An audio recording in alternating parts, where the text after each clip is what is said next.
अस्सलाम वालेकुम ਵੀਰੇ ਸਕਰਦੂ ਮੈਨੂੰ ਕਿਸੇ ने शादी से बुलाया भी नहीं, मैं बगैर बुलाए जा रहे हैं।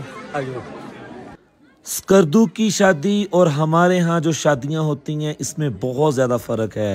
इसमें तमाम इंतज़ामात बारात वाले दिन भी और वलीमे वाले दिन भी लड़के वालों को करना होता है। मैं इस वक्त लड़के वालों के घर हूँ और ये मैं अभी एंटर हो रहा हूँ दूल्हे के कमरे में, जिस बेचारे ने आज फंस जाना जे। और दूल्हा भी एक नहीं दो हैं। आइए इनका इंटरव्यू लेते हैं।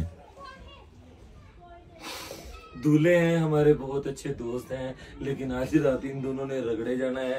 आई थिंक इनकी हैप्पी लाइफ खत्म होने वाली है।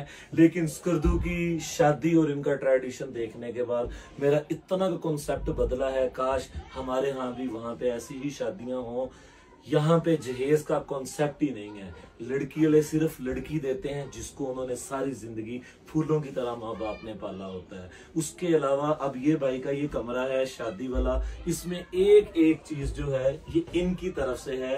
और जहेज में सकाफत के मुताबिक 2 तकिए जी और एक कंबल ये मिलता है।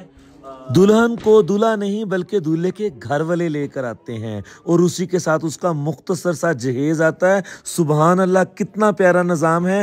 वो मुख्तसर जहेज भी दुल्हन के माँ बाप नहीं बल्कि उसके मामू देते हैं। और आइए बीरे हुन भुख बहुत लगेगा, भुख वाल भी चलिए, भुख दा भी कुछ करिए।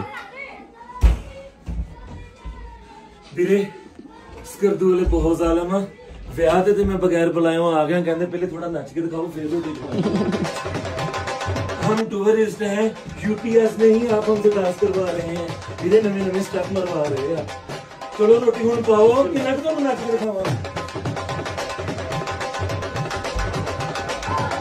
धीरे बहुत भूख लगी है। स्कर्दू के स्काफ के खाने और शादी, सुभान अल्लाह, इस शादी में मैंने बहुत कुछ सीखा।